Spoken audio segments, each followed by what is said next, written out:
Battle ground की सबसे बड़ी सनसनी।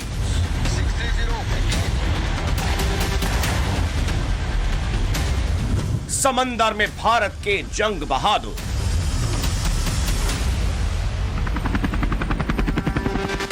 हिंदुस्तान की शक्ति के प्रतीक विराट, विक्रमादित्य, विशाल और विनाशकारी।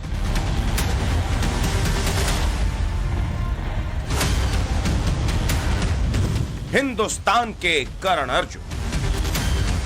विक्रांत के आगमन के साथ ही हिंदुस्तान ने हिंद महासागर पर एक बार फिर अपने अधिपत्य का ऐलान कर दिया। हिंदुस्तान ने समंदर में विक्रांत को नहीं बल्कि भारत की समुद्री शक्ति का प्रतीक उतारा, क्योंकि विक्रांत के समंदर में उतरते ही हिंदुस्तान उन देशों की फहरिस्त में शुमार हो गया जिनके पास दो एयरक्राफ्ट कैरियर मौजूद है।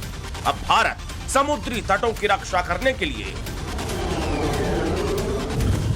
बेहद विशाल और अत्यंत विनाशकारी विक्रांत और विक्रमादित्य दोनों तैनात हैं। विक्रांत और विक्रमादित्य दोनों का समंदर में तैनात होना क्यों जरूरी है और इससे भारत की ताकत कितनी बढ़ गई है, उसे ऐसे समझिए कि भारतीय नौसेना का कार्यक्षेत्र काफी बड़ा है। ये फाइटर जेट्स के बेस से काफी आगे तक फैला है। एयर टू एयर रिफ्यूलिंग के बावजूद दुश्मन के समुद्री जहाजों और विमानों से उठती चुनौतियों और खतरों का जवाब तुरंत दिया जाना जरूरी है। इसीलिए हर क्षण हवाई शक्ति महत्वपूर्ण है। हवा में हिंद के प्रहरी हर वक्त मौजूद रहे, इसके लिए हमें तटों तक सीमित नहीं किया जा सकता। इसीलिए युद्ध नीति की दृष्टि से एयरक्राफ्ट कैरियर शांति और स्थायित्व बनाए रखने के लिए बेहद जरूरी है। और अब हिंदुस्तान के कर्ण अर्जुन समुद्री तटों की हिफाजत में तैनात है। 3, 2, 1,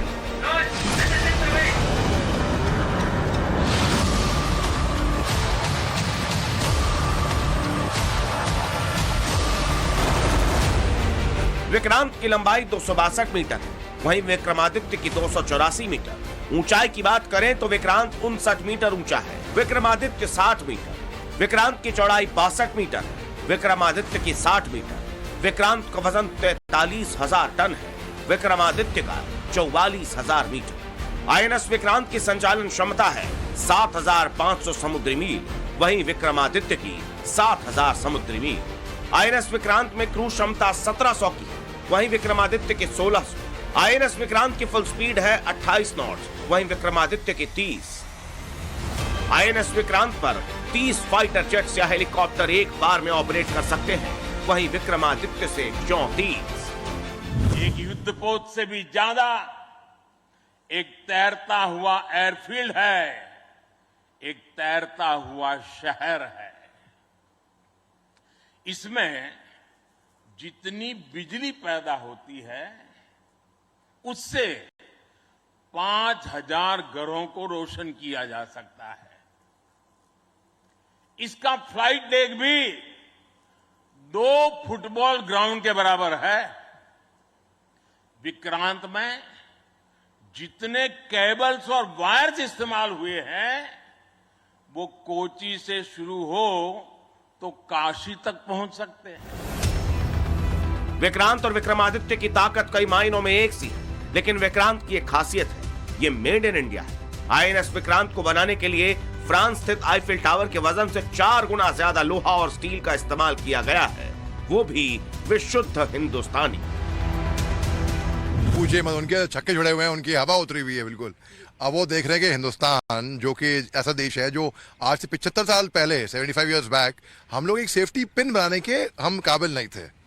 आज की तारीख में हमने एक ऐसा जहाज बना दिया है जो कि एक एयरक्राफ्ट कैरियर है जो कि 30 फाइटर एयरक्राफ्ट को अकोमोडेट कर पाएगा, जो कि 1000 फीट से ज़्यादा लंबा होगा।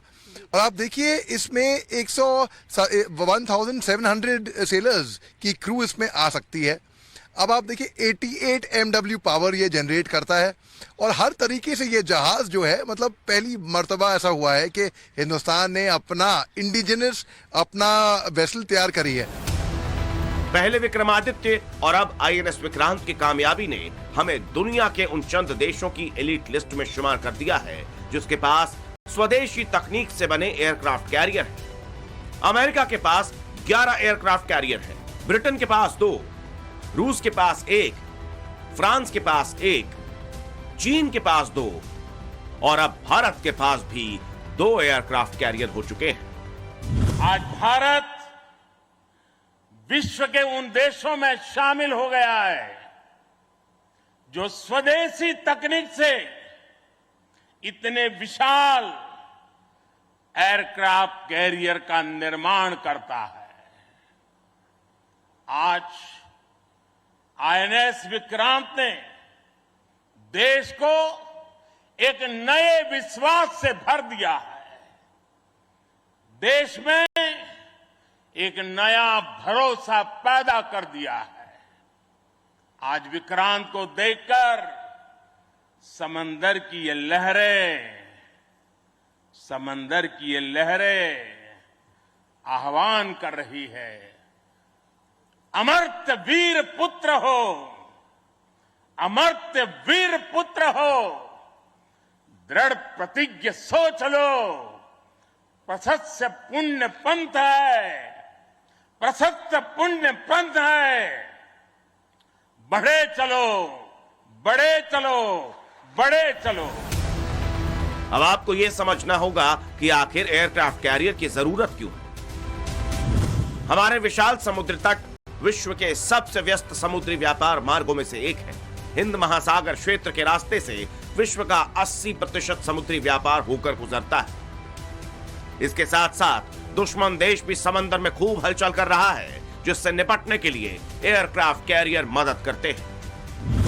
ऑपरेशनल संभावनाओं को बल मिलता है, प्राथमिक मिशन बदले जा सकते हैं, अटैक के साथ साथ सर्विलांस का काम होता है, हवाई रक्षा मिलती है, पूर्व हवाई चेतावनी मिलती है और समुद्री संचार सिस्टम की रक्षा की जाती है। जिस तरह से हिंद महासागर के करीब चीन अपनी चालें चल रहा है, ऐसे में हिंदुस्तान के करण अर्जुन उसे करारा जवाब देने का मामला रखते हैं, क्योंकि विमान वाहक पोत यानी एयरक्राफ्ट कैरियर के मामले में भारत ने चीन की बराबरी कर ली। ऐसे में अब भारत विमान वाहक पोत के पैमाने पर चीन की बराबरी कर चुका है, लेकिन कई पैमानों में चीन हमसे काफी आगे है। भारत के पास अभी हेलीकॉप्टर कैरियर नहीं है, तो चीन के पास 2 है। भारत के पास डिस्ट्रॉयर सिर्फ 10 है, चीन के पास 41, हमारे पास फ्रिगेट्स 13 है, चीन के पास 49, भारत के पास सबमरीन 17 है, चीन के पास 79। बात पेट्रोलिंग वेसल की करें तो भारत के पास 128 है, जबकि चीन के पास 152 है।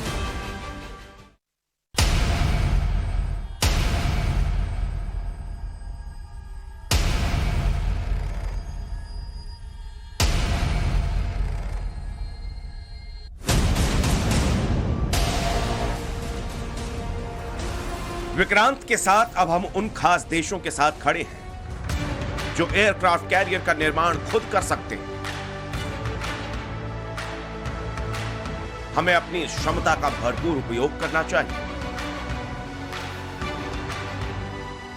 वैसे एक राष्ट्र के रूप में उदय के साथ ही भारत ने एयरक्राफ्ट कैरियर की जरूरत महसूस की, ताकि ब्लू वाटर नेवी के रूप में हमें एक पहचान मिल सके। आजादी के 14 साल बाद भारत को पहला एयरक्राफ्ट कैरियर मिल गया। आईएनएस विक्रांत 4 मार्च 1961 को भारतीय नौसेना में शामिल हुआ। एक मैजेस्टिक क्लास 19,500 टन की क्षमता वाला यह एयरक्राफ्ट कैरियर एशिया का पहला विमान वाहक पोत था और लंबे समय तक एक लौता ही रहा।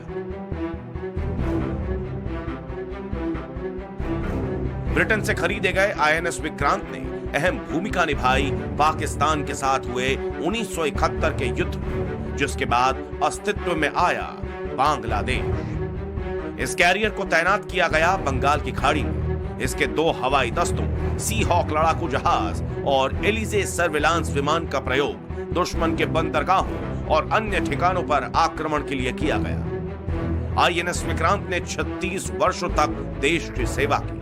1947 में इसे डीकमीशन कर दिया। इसके बाद आया आईएनएस विराट, भारत का दूसरा एयरक्राफ्ट कैरियर, जिसे 12 मई 1987 को नौसेना में शामिल किया गया।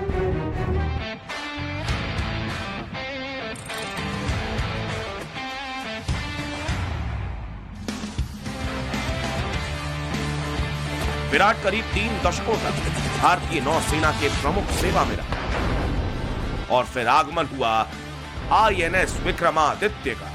16 नवंबर 2013 को भारतीय नौसेना में इसे शामिल किया गया।